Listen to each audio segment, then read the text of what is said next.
মুভিটির শুরুতেই আমাদেরকে পাকিস্তান থেকে দেখানো হয়, যেখানে পাকিস্তান পুলিশ 10 হাতির মতো শক্তিশালী একজন লোককে জেলের মধ্যে নিয়ে আসে, যার হাতের মধ্যে ইন্ডিয়া লেখা ট্যাটু থাকে আর তাকে একজন সাইকোয়ের মতো দেখা যায়। এরপর পাকিস্তান পুলিশ বলে তার সাহস হলো কিভাবে পাকিস্তানের ভেতরে ঢুকে ক্রাইম করার, তাকে জেলের ভেতরেই মেরে ফেলো। তারপর জেলের ভেতরে তার উপর আক্রমণ হয়, কিন্তু সে সেখানে সবাইকে মেরে ফেলে। এরপর তাকে জেলের রিসার্চ সেন্টারে নিয়ে যাওয়া হলে সবাই জানতে পারে যে তার কোনো কিছুই মনে নেই, কোনো এক ড্রাগসের কারণে তার স্মৃতিশক্তি হারিয়ে ফেলছে। তারপর সে সিলিন্ডার ব্লাস্ট করে এবং সেখানকার পুলিশদেরকে মেরে জেল থেকে পালিয়ে যায়। তারপর তার সাথে দেখা হয় একটি বাচ্চার। সে বাচ্চাটি বলে, আপনি তো শাবনাম দিদির সাথে এখানে এর আগে এসেছিলেন, আপনার কি ললিপপ লাগবে? এখানে ললিপপ মানে বাচ্চাটি বন্দুক বুঝাচ্ছিল, কিন্তু লোকটি কোনো কিছুই বুঝতে পারছিল না, কারণ তার স্মৃতিশক্তি হারিয়ে ফেলছিল। তারপর লোকটি বাচ্চাটিকে বলে, আমার কিছু ইনফরমেশন দরকার ছিল। বাচ্চাটি তার করিম চাচার কাছে লোকটিকে নিয়ে যায়। লোকটি করিম চাচাকে একটি বুলেট দেখিয়ে জিজ্ঞাসা করে এই বুলেটটি কোন বন্দুক থেকে চলেছে। করিম চাচা সেখানে বলে বুলেটটি গ্যাংস্টারদের বন্দুক থেকে চলেছে। করিম চাচা আরো বলেন যে তুমি যদি এই ব্যাপারে সবকিছু জানতে চাও তাহলে জালগা নাইট ক্লাবে যাও, সেইখানে তুমি এই ব্যাপারে আরো ইনফরমেশন জানতে পারবে। এরপর সে ক্লাবের মধ্যে যায় এবং আরেকজন লোকের সাথে তার দেখা হয়। সেখানে এই লোকটির কাছে জানতে চায় যে তুমি কে, আর তার যে স্মৃতিশক্তি হারিয়ে ফেলছে সেটার কথাও সে বলে। ক্লাবে থাকা লোকটি বলে সে একজন ড্রাইভার। সে আরো বলে, আর্জুন স্যার, রেজিনা ম্যাডাম আপনার বন্ধু, সে এম্বাসিতে কাজ করে, আর আমি তো আপনাকে সেই দিন রেজিনা ম্যাডামের বাসায় নামিয়ে দিয়েছিলাম, আর এখন তো সকল নিউজগুলোতে দেখলাম আপনাকে পাকিস্তান পুলিশ চারদিক দিয়ে খুঁজছে। তখন এই লোকটি সেখানে জানতে পারে যে তার নাম যে আর্জুন। তারপর তারা দুইজন রেজিনার বাসায় যায়। সেখানে রেজিনাকে তারা মৃত অবস্থায় দেখতে পায় এবং রেজিনার বাম চোখে গুলি করা হয়। সেখানে আর্জুন ভাবতে থাকে কে এই রেজিনা, তাকে কেন মারা হয়েছে। তারপর আর্জুনের চোখ পড়ে ল্যাপটপ খুলে সে মার্টিনের ব্যাপারে জানতে পারে যে মার্টিন রেজিনাকে মেরেছে এবং রেজিনার বাসায় একটি ডায়েরি পায়, যে ডায়েরিতে দুটি ইন্ডিয়ান নাম্বার থাকে। এরপর ড্রাইভার বলে, স্যার আপনি তো ইন্ডিয়া থেকে এসেছেন, আর আমি তো আপনাকে ইসলামাবাদ এয়ারপোর্ট থেকে এখানে এনেছি। তো আর্জুন সেখানে ভাবতে থাকে এই দুজনের নাম্বার ইন্ডিয়ার, এজন্য মার্টিনও এই দুজনকে মেরে ফেলবে। এর পরের স্ক্রিনে আমাদেরকে দেখানো হয় প্রীতি নামক একজন মেয়ে তার ফিয়ন্সি এর ব্যাপারে রিপোর্ট লেখানোর জন্য মুম্বাই পুলিশ স্টেশনে যায়। প্রীতি সেখানে বলে, আজ থেকে 14 দিন আগে আমার ফিয়ন্সি আর্জুন পাকিস্তানে গিয়েছিল, কিন্তু এখনো তার কোনো খোঁজ খবর নেই। এরপর দেখানো হয় আর্জুন সেখানে খাতায় লেখা ইন্ডিয়ান প্রথম নাম্বারটাতে কল করে এবং সে সেখানেও জানতে পারে যে তার নাম আর্জুন এবং যে কলটি রিসিভ করে সে তার বন্ধু আইপিএস পারশুরাম। এরপর সেই আইপিএস অফিসার বলে, তুমি তো মার্টিনকে ধরতে পাকিস্তান গিয়েছিলে, কি হয়েছে সেই মার্টিনের? আর্জুন বলে তার কোনো কিছুই মনে নেই, আর রেজিনা মারা গিয়েছে। আর এই ডায়েরির দ্বিতীয় নাম্বারটি কার? এরপর জানা যায় যে এই নাম্বারটি হচ্ছে তারই বন্ধু বিবেকের। এরপর পরশুরাম আর্জুনকে বলে তাড়াতাড়ি করে মুম্বাই আসার জন্য, আর সব কথা ফোনে বলা যাবে না, মুম্বাই আসার পরই সব ঘটনা তাকে খুলে বলবে। আর্জুন মাছ ধরার বোট দিয়ে লুকিয়ে পাকিস্তান থেকে মুম্বাই এসে পড়ে। এর পরের স্ক্রিনে প্রীতির ফ্ল্যাশব্যাকের মাধ্যমে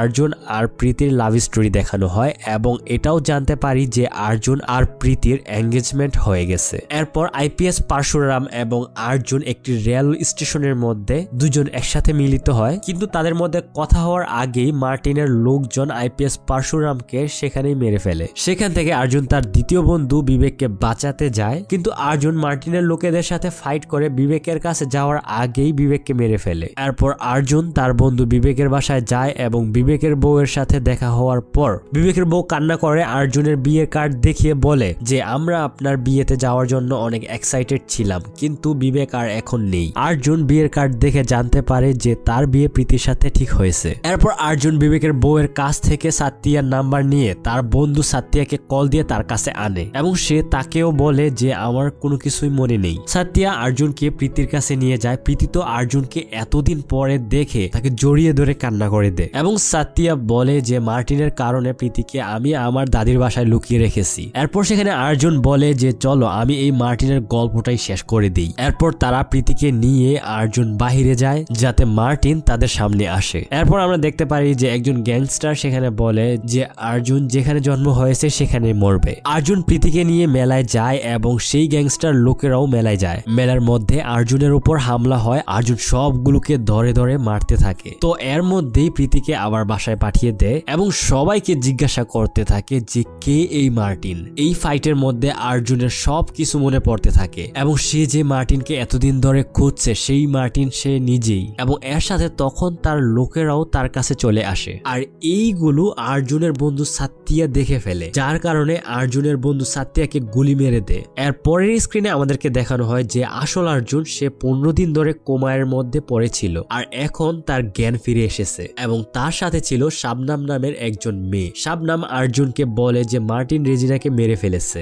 আর তখনই ফ্ল্যাশব্যাকে দেখানো হয় আর্জুন হলো একজন কাস্টম অফিসার। ফরেন থেকে আসা যত শিপ থাকে সবগুলো আর্জুনই দেখাশোনা করে, এবং মার্টিন হচ্ছে একজন গ্যাংস্টার। তারা দুজন একে অপরের ডুপ্লিকেট, মানে হুবহু কপি আর কি। সেখানে আমাদেরকে দেখানো হয় মুস্তাক নামের একজন গ্যাংস্টার মার্টিনের পিছু করছিল, এবং মুস্তাকের লোকজন মার্টিনের উপর হামলা করে বসে। আসলে মুস্তাকের কাজ হচ্ছে এক্সপায়ার্ড ওষুধগুলো ইন্ডিয়ার মধ্যে এনে বিক্রি করা। এর জন্য আর্জুন মুস্তাকের শিপগুলো কাস্টমের মধ্যে আটকে রেখেছে। তো মুস্তাক মার্টিনকে আর্জুন মনে করে মার্টিনের পিছু পড়ে যায়। সেখানে মার্টিন মুস্তাককে ধরে তার গাড়িকে উপরে লুটকিয়ে দেয়। আর মার্টিন সেখানে মুস্তাক থেকে জানতে চায় যে কেন সে মার্টিনকে মারতে চায়। তো মুস্তাক সেখানে মার্টিনকে আর্জুনের সকল ঘটনা খুলে বলে যে আর্জুন একজন সিনসিয়ার কাস্টম অফিসার এবং আর্জুন তার কন্টেইনার গুলোকে সিল মেরে রেখেছে। সেখানে তো মুস্তাক প্রথমে বিশ্বাসই করতে চাচ্ছিল না যে আর্জুন আর মার্টিন এই দুজন লোক যে আলাদা। সেখানে মার্টিন মুস্তাককে আর্জুনের কাছে ভিডিও কল দিতে বলে। তো মুস্তাক সেখানে ভিডিও কল দিয়ে দেখে যে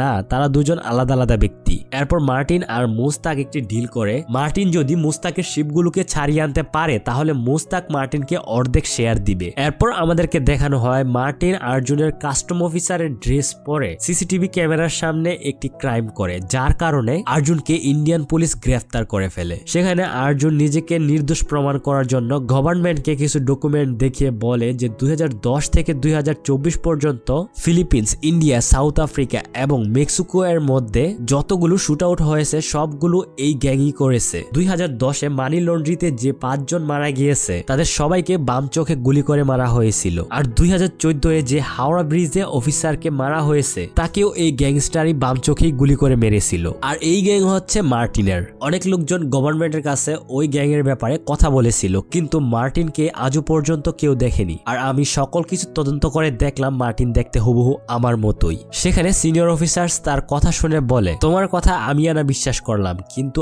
আইন তো আর তোমার কথা বিশ্বাস করবে না। তো সেইখানে সিনিয়র অফিসার্স আর্জুনকে জেলের মধ্যে বন্দী করার আদেশ দেয়। তারপর আর্জুন জেল থেকে পালিয়ে যায় আর একটি ক্লাবের মধ্যে মার্টিনের একজন লোককে গিয়ে ধরে ফেলে, এবং আর্জুন মার্টিনের লোকেশন জেনে যায় যে মার্টিন পাকিস্তানের মধ্যে রয়েছে। এরপর আর্জুনও পাকিস্তান যায়। ওইখানেই তার বন্ধু রেজিনার সাথে দেখা হয়, কিন্তু রেজিনা তাকে অফিসিয়াল কোনো সাহায্য করে না, কারণ আর্জুন আনঅফিসিয়াল ভাবে পাকিস্তানে গিয়েছিল। তাই তার একজন বন্ধু শাবনামকে আর্জুনের সাথে পাঠিয়ে দেয় আর্জুনকে সাহায্য করার জন্য। এরপর আমরা দেখতে পারি যে আর্জুন সেখান থেকে যাওয়ার পরে মার্টিন সেখানে এসে রেজিনাকে বাম চোখে গুলি করে মেরে ফেলে। এরপর আর্জুন পাকিস্তানের এক লোকাল ডনের কাছে যায় মার্টিনের সুপারি দিতে, কিন্তু সেখানে সেই লোকাল ডন আর্জুনের মজা নেয়, কারণ হচ্ছে তারা দুজনই একরকম দেখতে। সেই লোকাল ডন ভাবে যে আর্জুন নিজের সুপারি নিজে দিতেই এসেছে। সেই মুহূর্তেই সেখানে মার্টিন এসে পড়ে এবং তাদের মধ্যে ফাইট শুরু হয়ে যায়। এই ফাইটের মধ্যে আর্জুন এবং মার্টিনের অনেক খারাপ অবস্থা হয়ে যায় এবং আর্জুন কোমার মধ্যে চলে যায় আর মার্টিন তার স্মৃতিশক্তি হারিয়ে ফেলে। এরপর আমরা প্রেজেন্টে দেখতে পারি যে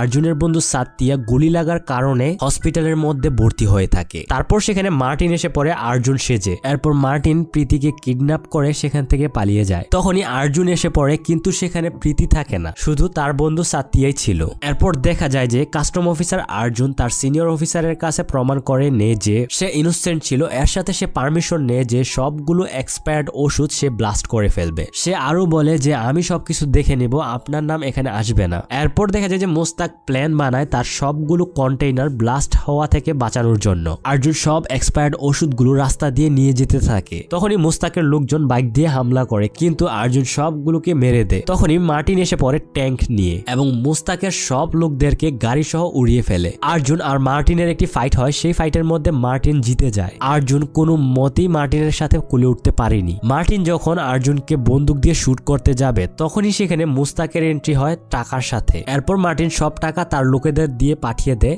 আর আর্জুনের সাথে একটি ডিল করে। মার্টিন বলে যে আমার টাকার দরকার ছিল, আমি টাকা নিয়ে নিয়েছি। তুই অনেক সৎ অফিসার, তোর দরকার তোর গার্লফ্রেন্ড, সেটা আমি তোকে দিয়ে দিব। এর সাথে এক্সপায়ার্ড ঔষধের কন্টেইনারও তোকে দিয়ে দিলাম, এর বদলে তুই আমাকে কি দিবি? তো এই কথা শুনে আর্জুন চুপ হয়ে যায়। তো সেখানে সে এটাও বলে যে আর্জুনের ফ্রেন্ড পারশুরাম, রেজিনা এবং বিবেককে সে কেন মেরে ফেলেছে। আসলে আর্জুনের এই 3 বন্ধু মুস্তাকের সাথে হাত মিলিয়ে আর্জুনকে মার্টিনকে মারার ট্রাই করছে। এর সাথে মার্টিন বলে যে সে আমাকেও হসপিটালের মধ্যে ড্রাগস দিয়ে আমাকেও মারার ট্রাই করছে, তো যার কারণে এতদিন আমার স্মৃতিশক্তি হারিয়ে ফেলছিলাম। প্রীতি এবং কন্টেইনার গুলো আমি তোকে দিয়ে দিব, তুই আমার উপর থেকে সকল ক্রিমিনাল রেকর্ড মুছে ফেলতে হবে। আর মার্টিনকে তো কেউ দেখেনি, এটা তোর জন্য আরো সহজ হবে। সেখানে মার্টিন মুস্তাকের আরো কিছু কর্মকাণ্ড দেখায় আর বলে তুই মুস্তাকের কন্টেইনার সিল মারার পরেও সে 2টা ওয়েপন ভরা কন্টেইনার কাস্টম থেকে সারিয়ে ইন্ডিয়ার ভেতরে নিয়ে এসেছিল, সেগুলো আমি তোর জন্য নিয়ে আসছি। এই ওয়েপন্স গুলো যদি ইন্ডিয়ার মধ্যে ছড়িয়ে পড়তো তাহলে তুই বল দেশের কি অবস্থা হতো। মুস্তাক একজন ইন্ডিয়ান হয়ে নিজের দেশের মধ্যে টেরোরিজম বাড়াচ্ছে। তারপর মার্টিন তার হাতে থাকা শটগানটি আর্জুনকে দিয়ে বলে এই শটগানটিতে শুধুমাত্র একটাই বুলেট আছে, এখন তুই ডিসাইড কর কাকে মারবি, একজন ছোটখাটো গ্যাংস্টারকে মারবি নাকি মুস্তাককে যে কিনা একজন টেররিস্ট। তো সেখানে আর্জুন মুস্তাককে মেরে ফেলে এবং মার্টিন সেখান থেকে চলে যায় এবং আর্জুন সেই সবগুলো এক্সপায়ার্ড ওষুধগুলো ব্লাস্ট করে ফেলে। তারপর আমরা দেখি যে আর্জুন মার্টিনকে মেরে ফেলছে, এর জন্য সরকার তাকে নোবেল পুরস্কার দেয়। আসলে মার্টিন তো মারা যায়নি, মার্টিনের বদলে মারা গিয়েছে মুস্তাক। তো আমরা যেটা দেখেছিলাম যে মার্টিনের কথা মতো আর্জুন মুস্তাককে মেরে ফেলে এবং মার্টিনের সকল কর্মকাণ্ডগুলো মুস্তাকের ঘাড়ে চাপিয়ে দেয়। আর্জুন মুস্তাককে মেরে সবাইকে বলছে যে মার্টিন মারা গিয়েছে। আর এই মুভিটি এখানেই শেষ হয়ে যায়।